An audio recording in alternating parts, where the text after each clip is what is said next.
Bismillahirrahmanirrahim. Assalamualaikum warahmatullahi wabarakatuh. Alhamdulillahilladzi arsala rasulahu bil huda wa dinil haq liyudhhirahu 'ala dini kullih walau karihal musyrikun walau karihal munafiqun walau karihal kafirun. Asyhadu an la ilaha illallah, asyhadu anna Muhammadan abduhu wa rasuluh, la nabiyya wa la rasula ba'dah. Amma ba'du.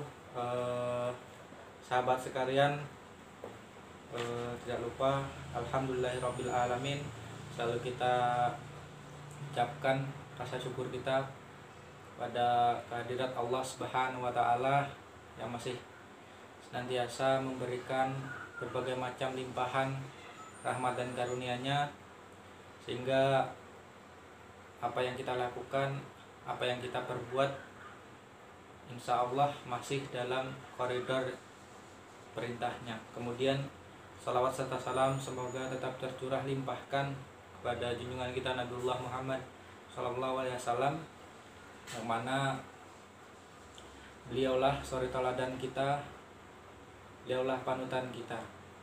Semoga kelak kita akan mendapatkan syafaatnya yaumil qiyamah. Baik, teman-teman sahabat yang dirahmati Allah Subhanahu wa taala, kembali lagi kita untuk mengkaji buku ringkasan fikih sunnah karya Said Sabiq. Untuk malam kali ini kita akan mencoba mengkaji tentang iktikaf ya. Setelah kemarin kita mengkaji tentang malam Lailatul Qadar, maka kali ini kita coba mengkaji iktikaf pada buku ringkasan fikih sunnah ini, karena salah satu sunnah yang dianjurkan Rasulullah SAW pada bulan Ramadan adalah iktikaf. Nah, yang pertama, sahabat sekalian yang dirahmati Allah Subhanahu wa taala, makna dari iktikaf sendiri adalah maksud iktikaf menetap dan tinggal di dalam masjid dengan niat untuk bertakarub kepada Allah Subhanahu wa taala, dengan niat untuk mendekatkan diri kepada Allah Subhanahu wa taala. Kemudian syariat iktikaf, para ulama berpendapat bahwa iktikaf termasuk syariat Islam. Nabi sallallahu alaihi wasallam biasa beriktikaf 10 hari di bulan Ramadan. Bahkan di tahun wafat beliau beriktikaf 20 hari. Hadis riwayat Bukhari. Setelah beliau wafat, para sahabat dan istri-istri beliau juga beriktikaf. Nah, ini menjadi satu dalil bagi kita untuk melaksanakan iktikaf. Kemudian macam-macam iktikaf, teman-teman sekalian, bahwasanya iktikaf juga ada macamnya, yaitu paling tidak ada dua. Yang pertama ada iktikaf sunnah dan juga ada iktikaf wajib. Nah, iktikaf sunnah ialah yang dikerjakan seorang muslim secara sukarela dengan tujuan untuk bertakarub atau mendekatkan diri kepada Allah, mengharap pahalanya dan meneladani Rasulullah SAW. Nah, ini untuk iktikaf sunnah, jadi secara sukarela yang kita lakukan dengan niat mendekatkan diri kepada Allah Subhanahu wa taala dan juga meneladani Rasulullah SAW. Nah, kemudian iktikaf yang kedua adalah iktikaf wajib.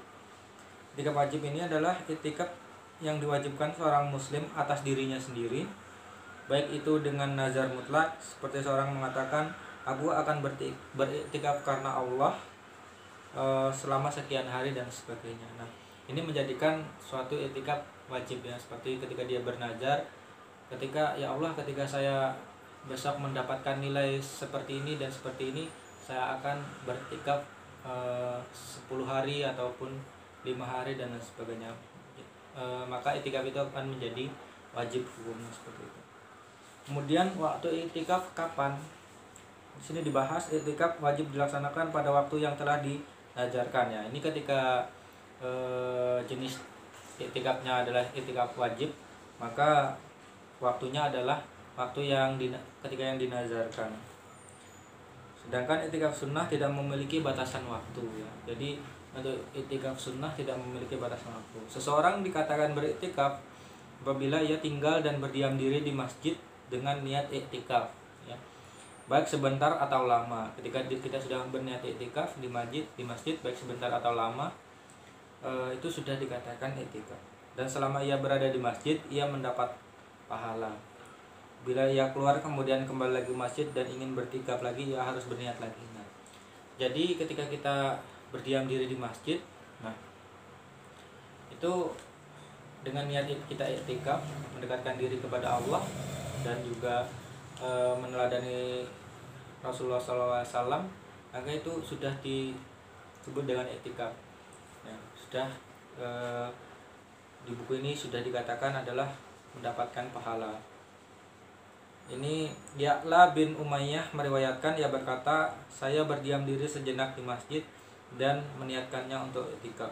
Ya, seorang yang beriktikaf boleh menghentikan iktikafnya kapanpun terserah dia sebelum waktu yang diniatkannya untuk iktikaf habis. Dalam sebuah hadis juga disebutkan bahwa seorang suami dibolehkan melarang istrinya beriktikaf tanpa seizin suami, ya.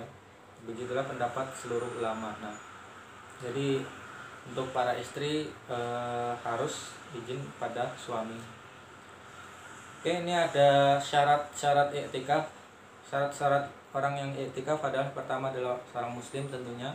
Kemudian mumayyiz itu adalah seorang anak kecil yang sudah balik, ya, yang sudah bisa berakal, sudah bisa membedakan. Kemudian suci dari janabat, haid dan nifas, ya. Itu untuk syarat-syaratnya. Kemudian rukun dari iktikaf itu sendiri. Hakikat iktikaf ialah berdiam diri dalam masjid dengan niat untuk bertakarrub kepada Allah Subhanahu wa taala. Bila seorang tidak berada di masjid atau tidak berniat takarrub, berarti tidak beriktikaf, ya. Jadi semua itu tergantung pada niat kita lagi. Dalilnya wajib niat adalah wa ma umiru illa liya'budullaha mukhlisina lahuddin. Padahal mereka tidak disuruh kecuali supaya menyembah Allah dengan memurnikan ketaatan kepadanya dalam menjalankan agama. Al-Qur'an surat Al-Bayyinah ayat 5. Nah, teman-teman sekalian yang berbahagia, yang insyaallah dirahmati Allah Subhanahu wa taala, di beberapa kajian kita adalah ketika kita berada di bulan suci Ramadan yang dalamnya penuh keutamaan, dan salah satunya adalah adanya malam Lailatul Qadar, maka salah satu keutamaan ataupun amalan yang bisa kita lakukan pada bulan ini adalah dengan cara iktikaf, yaitu berdiam diri di masjid. Dengan segala penjelasan yang sudah kita coba paparkan tadi, singkat tapi insya Allah sudah jelas, tinggal bagaimana pengaplikasian kita. Mungkin ini dulu yang dapat saya sampaikan untuk kajian kita pada kali ini. Apabila ada kurang lebihnya saya mohon maaf. Billahi taufiq wal hidayah, waridha wal inayah. Nun wal qalam yama yasturun, fastabiqul khairat. Assalamualaikum warahmatullahi wabarakatuh.